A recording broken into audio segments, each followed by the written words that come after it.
নমস্কার বন্ধুরা, সকলকে আমার চ্যানেলে স্বাগত জানিয়ে আজকে আমি একটা নতুন ব্লগ স্টার্ট করছি। গরমের ছুটিতে মেয়েদের সামার ভ্যাকেশানে আমার এবারে গন্তব্য ছিল কালিম্পংয়ের রামধুরা, কাফেরগাঁও ও অন্যান্য স্পটগুলি ভিজিট করার।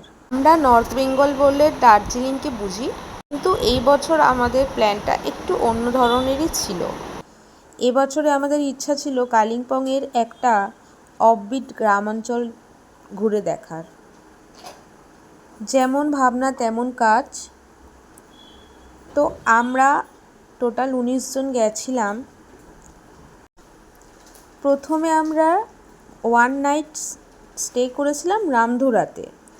রামধুরার পরিবেশটাও বেশ ভালো, তবে ওই একটা সমস্যা ছিল, এখানে গ্রামাঞ্চলে মানুষরা এত সিম্পল, এত সাধারণ, পুরো একটা পাহাড়ি গ্রামকে খুব কাছ থেকে ফিল করেছিলাম। আর এই যে আমাদের দুটো গাড়ি, আমরা এক এক করে যাচ্ছি আর কি, তো এই গাড়িগুলোই আর কি আমাদের সাথে, এই ড্রাইভারগুলোই আমাদেরকে এই পুরো সফরটা দেখাতে হেল্প করেছিল। রামধুরা থেকে আমরা প্রথমে কাফেরগাঁও যাই। কাফেরগাঁও থেকে আমরা দূরবীন ভিউ পয়েন্ট যাই। অসম্ভব সুন্দর কিছু চা বাগান ছাড়াও আরও সুন্দরভাবে প্রকৃতিকে খুব কাছ থেকে দেখে আমার খুব ভালো লেগেছিল।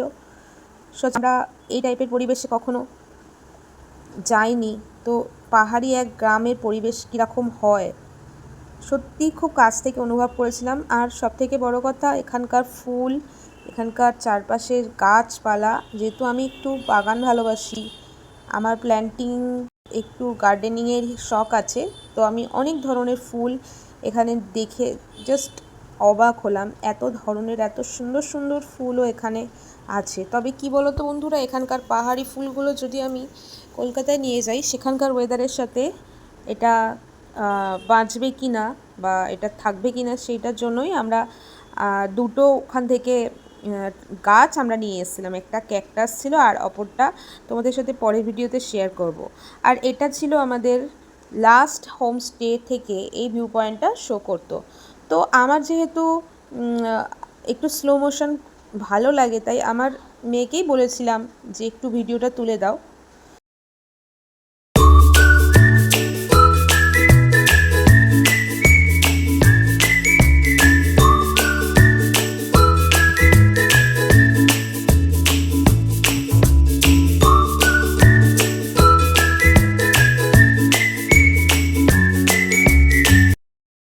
আর তারপরে আমাদের ড্রাইভার দাদা আমাদেরকে নিয়ে এসছে এখানে টি গার্ডেন। এই টি গার্ডেনটা একটু অন্য ধরনের টি গার্ডেন ছিল। আমরা দার্জিলিং যখন এসেছিলাম তখন সেই সময় আমরা গোপালধারা টি গার্ডেনে এসেছিলাম এবং সেখানকার চাও টেস্ট করেছি, তবে চা বাড়িতে নিয়ে এসেছিলাম। তো সেই সব চাগুলো অতটা সুন্দর উন্নত মানের চা ছিল না, কিন্তু ওখানকার পর্যটকদের ওনারা ওইভাবেই আর কি জিনিসটা করে থাকেন। তো এবছরে আর চা আমরা নেইনি, বাইরের চা খেয়েছি অবশ্যই, কিন্তু কাউকে গিফট দেবো বা চা নিয়ে আসা দার্জিলিং থেকে বা কালিম্পং থেকে এগুলো করিনি।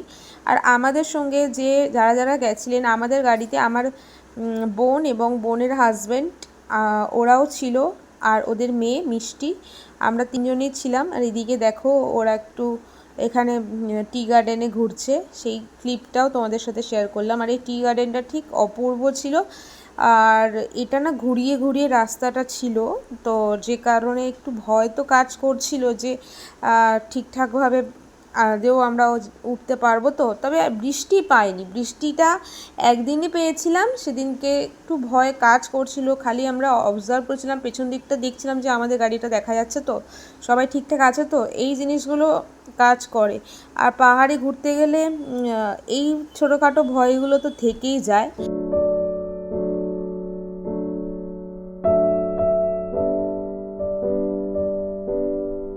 ওয়েদার ছিল, তো যে কারণে কোথাও গিয়ে একটা যেন রিলিফ পাচ্ছিলাম 5-6 দিনের জন্য হলে, মনটাও বেশ ভালো হয়ে গেছিলো আর ওয়েদারও অসাধারণ ছিল।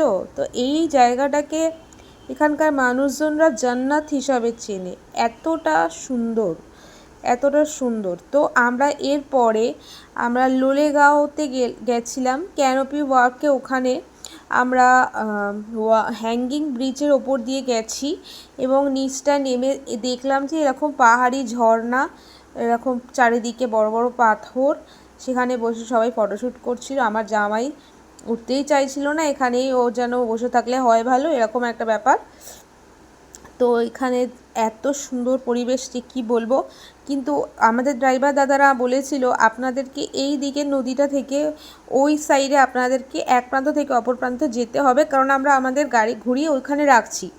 তো আমাদের মধ্যে অনেক কারোরই সমস্যা ছিল, কারণ এই যে স্লিপারি ব্যাপারটা ছিল, আর এখানে পাথরগুলো এত মানে স্লিপ খাচ্ছিল যে এক প্রান্ত থেকে আরেক প্রান্ত যাওয়াটা খুব মুশকিল হয়ে যাচ্ছিল। মনে হচ্ছিলো পড়ে গিয়ে না আমি ফ্লোট করতে করতে পড়ে যাই, এরকম একটা ব্যাপার।